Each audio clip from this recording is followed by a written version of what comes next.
लोकसभा निवडणुकीच्या तोंडावर जिल्ह्याच्या दौऱ्यावर सध्या राष्ट्रवादी काँग्रेसचे अध्यक्ष शरद पवार हे उपस्थित राहणार आहेत। यावेळी लोकसभा निवडणुकीच्या अनुषंगाने उमेदवार निश्चित करण्यापासून ते पक्षाच्या जागा वाटपाबाबत देखील चर्चा होण्याची शक्यता आहे।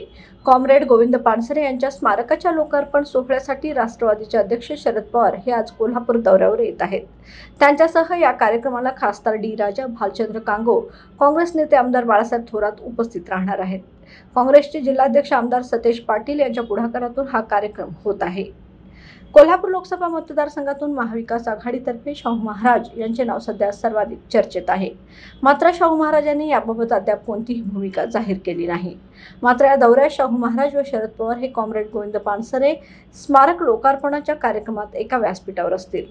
स्मारक लोकार्पण सोहळ्यानंतर राष्ट्रवादीचे अध्यक्ष शरद पवार यांचा कोल्हापुरात मुक्काम असून काँग्रेस, शरद पवार गट व शिवसेनेच्या प्रमुख पदाधिकाऱ्यांशी चर्चा करून मतदारसंघाचे वाटप व संभाव्य उमेदवारांच्या नावावर या दौऱ्यात चर्चा अपेक्षित आहे।